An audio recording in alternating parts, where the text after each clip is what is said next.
Hi, this is Ajanta ma'am, and today I'm going to do the poem A Considerable Speck by America's greatest poet, Robert Frost. Now, A Considerable Speck by Robert Frost can be called a wonderful graphic description of intelligence in action because the poem vividly portrays the poet's observation of a tiny intelligent mite or an insect, a very small insect. Therefore, the poem explores the themes of existence, morality, and the power of observation. When the poet says it is a speck, the word speck portrays a very tiny, minuscule insect, a very, very tiny insect. So, this poem captures the encounter between the poet and this very tiny creature on a blank sheet of paper. And unlike Robert Frost's poetry, which he has written on nature, this particular poetry focuses on something very, very profound. It is about the insignificance of this microscopic creature and highlighting the poet's fascination with even the smallest forms of life. As I said, the word speck emphasizes the creature's smallness, minuteness, but it brings attention to the often overlooked details of the natural world. So, the poem, therefore, talks about an account of this insect's panic and its frantic efforts to run across a page of writing in a futile attempt to save itself from the narrator.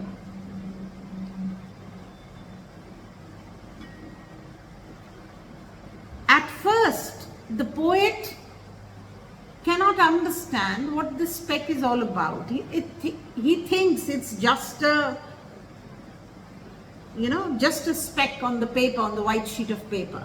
But when the mite moves, that the poet or the narrator realizes that the speck is a living thing because it is moving. And the poet also realizes that it is intelligent because it is trying to save itself. Therefore, the poem can be said to be a poem that reveres all forms of life.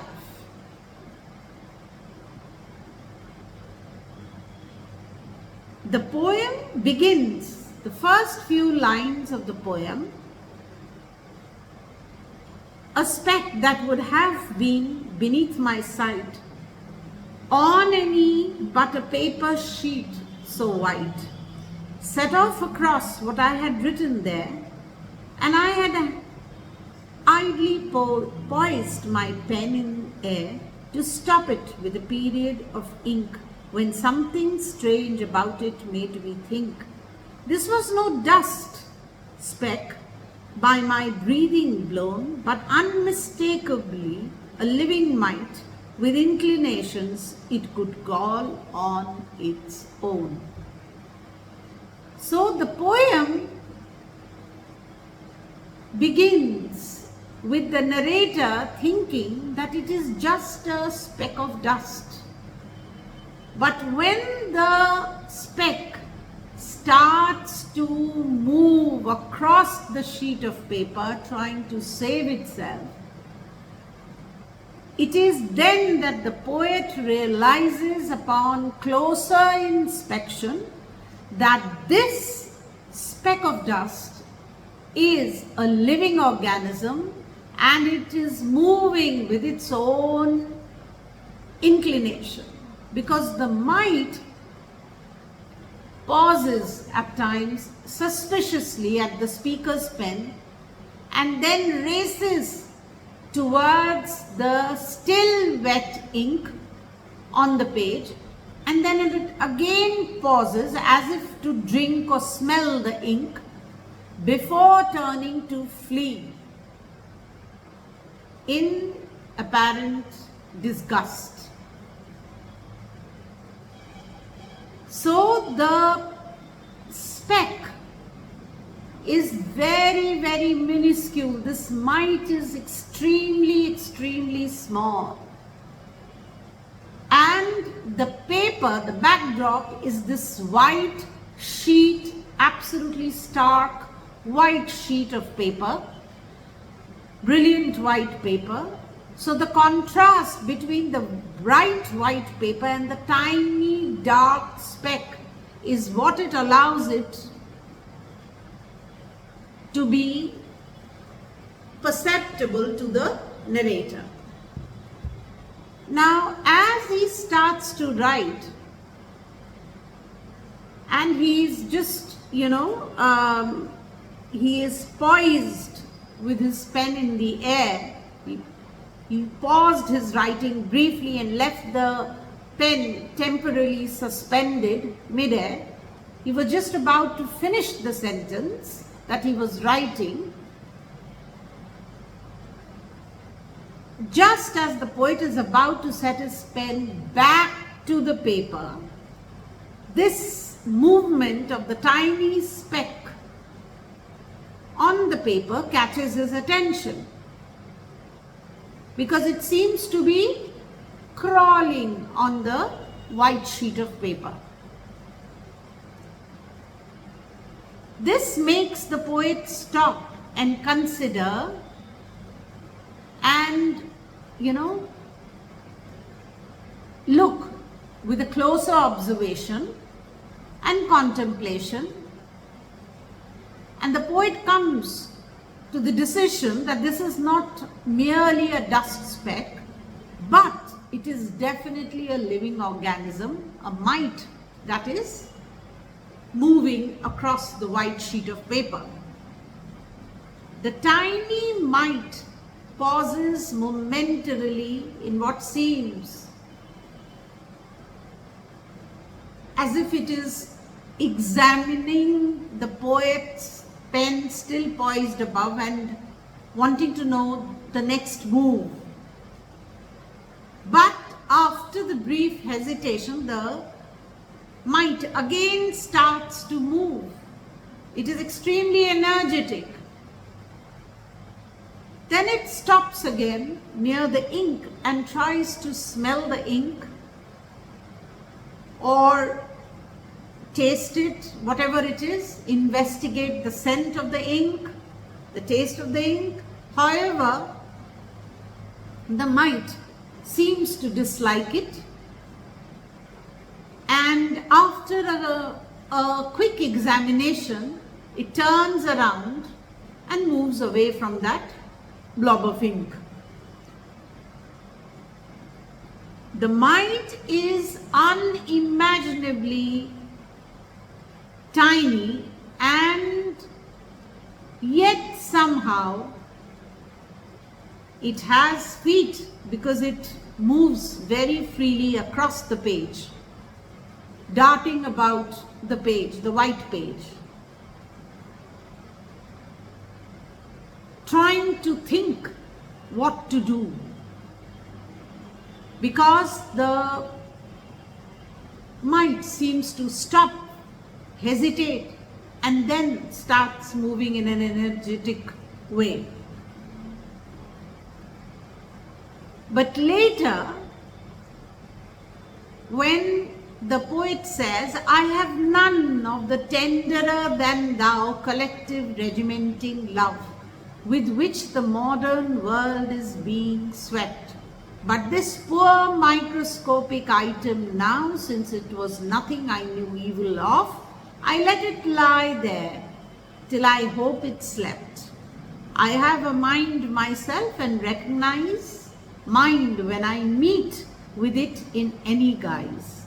And no one can know how glad I am to find on any sheet the least display of mind. So in this last bit of the poem, the author realizes that this mite has a mind and intelligence of its own. Okay, so the mite eventually cowered down in the middle of the sheet in state of desperation and acceptance about its fate. Now this collectivistic regimental love refers to an universal affection and acceptance for all members, big, small, society, regardless of any kind of traits or abilities. So collectivism especially is the aspect that promotes equality and acceptance without being criticized. So the poet let the mite lie there until it presumably slept, because the poet recognized its intelligence even though it was a minuscule mite, and decided to spare it,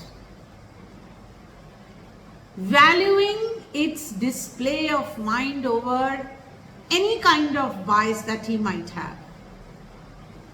So, a considerable speck. The title is a metaphor to highlight how even the smallest, seemingly smallest, minuscule, insignificant things can demonstrate intelligence, and thereby the poet appreciates the value of individual thought and imagination.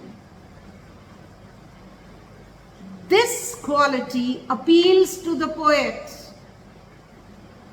What quality? The display of intelligence and creativity and individual thought appeals to the poet because it gives authenticity. It brings life to the text. Therefore, the poet, does not kill the mite. It leaves it as it is because he has seen the intelligence that the mite has expressed. Now, the irony and the contradiction of calling this minuscule mite considerable highlights the mite's consciousness, and therefore the mite becomes significant.